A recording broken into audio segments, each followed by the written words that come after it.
Hey friends, happy Friday, and we want to just let you know where we are not today. We are not at Walmart, we are not at your local mall, we're not at a strip mall, we're not at an outlet mall. Instead, we're at Land Between the Lakes in Kentucky. Yep, it's Black Friday and we are choosing to opt outside with REI. Thanks for that great idea.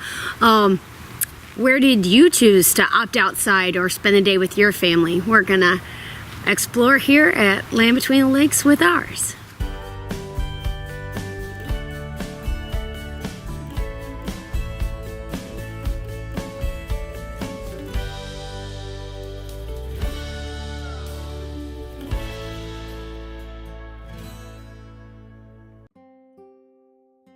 We met our family at Golden Pond Visitor Center. They have a really nice display area, a small store, and a planetarium. Please check with them for planetarium schedules.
We randomly ended up on the Golden Pond Trail, I think.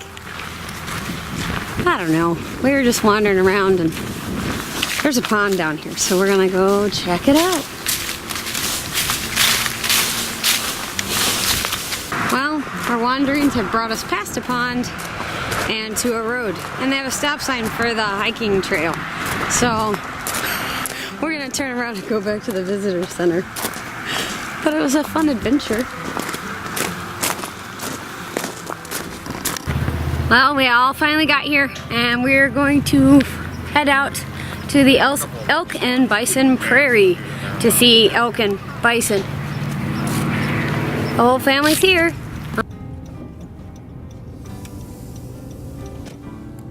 So we're here at the Elk and Bison Prairie, and it says that there's a $5 admission per car, and they take cash or they have a pay station. So we're going to wait in line and then pay. We found them.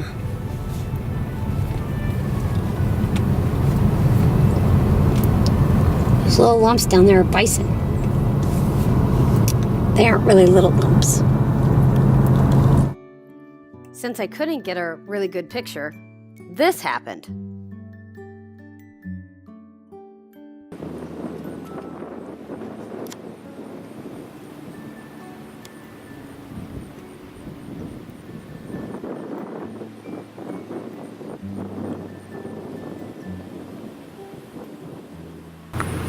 We have prairie. No elk or bison here. And I'm really close to the car, so we're good. Found some. And the new zoom on the camera is great.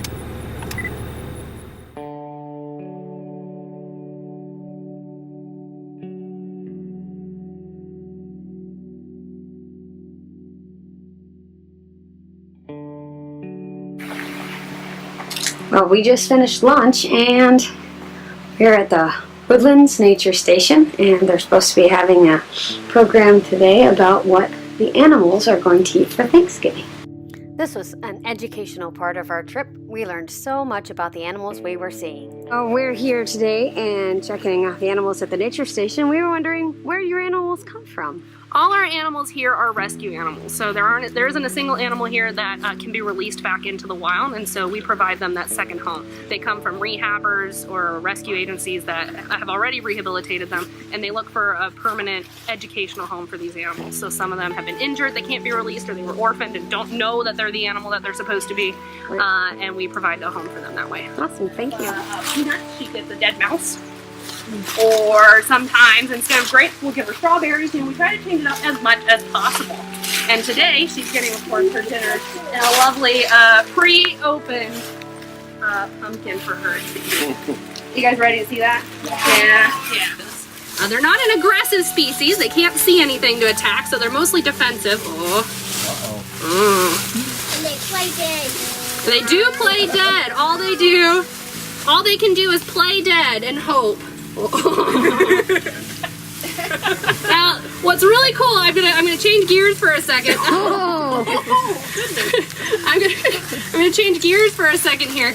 These guys have an amazing skull. For such a weird animal that a lot of people don't necessarily like, they've got a really cool really cool. Where are you going? Her mouth can open like a puppet or a muppet. It opens about this wide. She could actually wrap her mouth around that whole pumpkin if she wanted to. You're gonna have to come back. While the rest of the group went on to see the deer, we stopped to see what the coyote was up to. It smells that broken open one.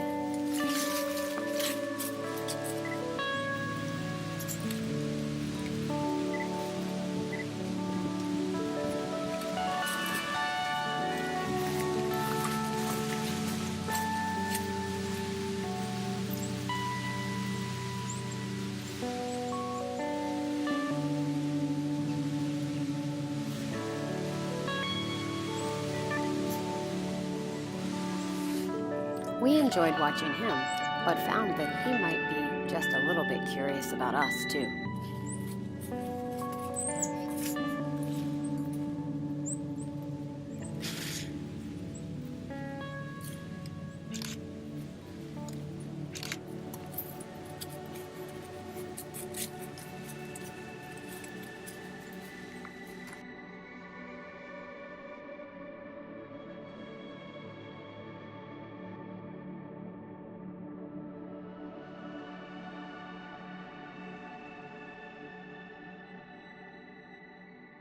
Two years ago.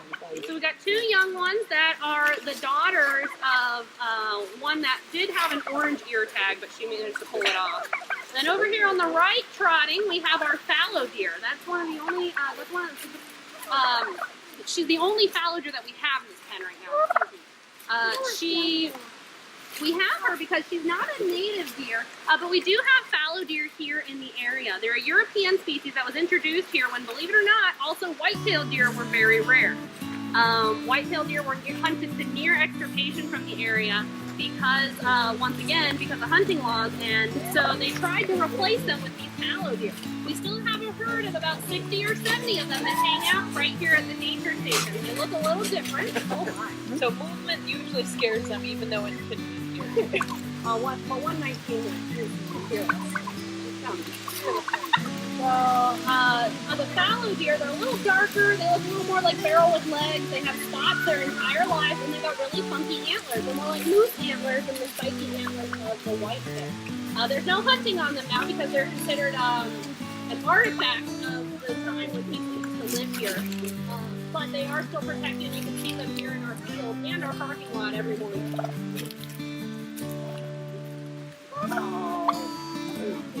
Too good. The bowlers.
After the deer and the turkeys got to eat, it was the red wolf's turn.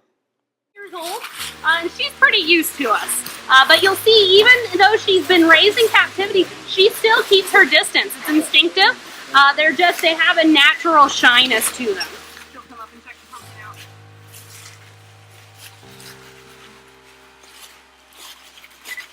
Red wolf. Here's our pumpkin. This is the female. Smell it. We're camping it. Oh, we're gonna run off with the whole thing.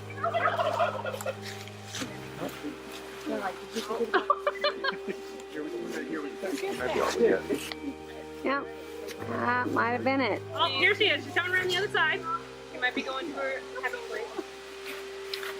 So, an instinctive thing that wolves do that you've seen with dogs, possibly, is that they like to cache their food.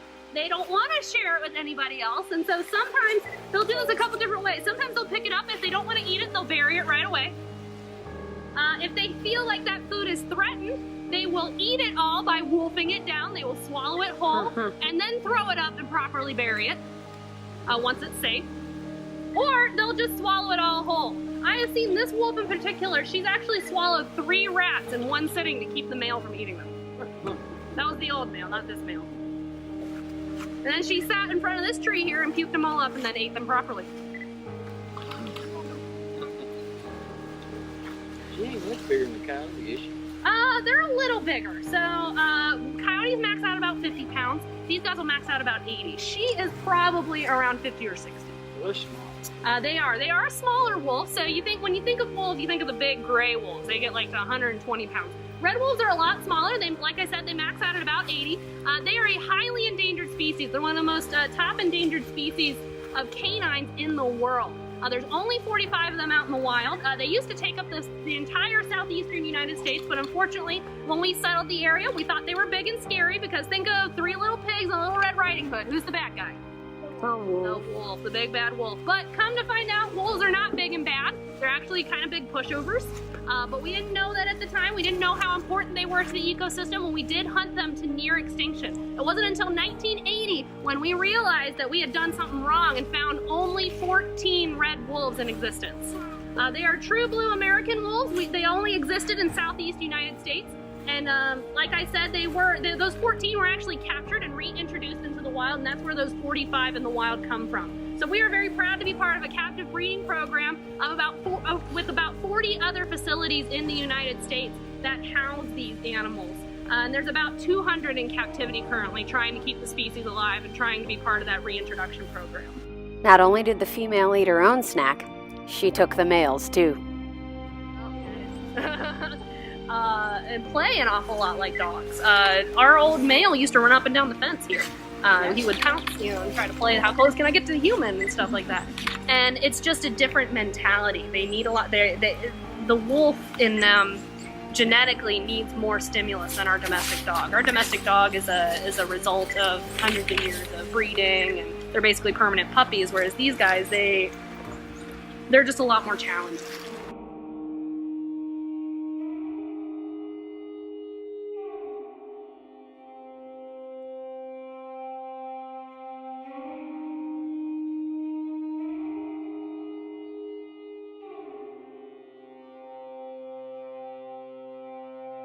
The program ended with the red wolves, so we went on to look at the other animals at the nature center. The short tail. They're not very big. Bobcats aren't very big. He said I didn't get fed. Where's mine? No pumpkin for you. Maybe bobcats don't like pumpkins. Maybe not.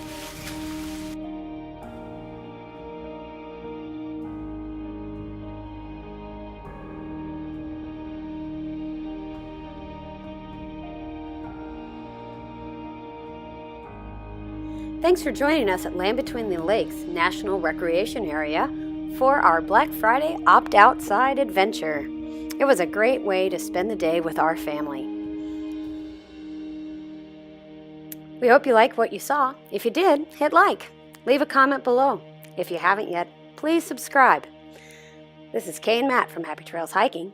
Keep on trekking.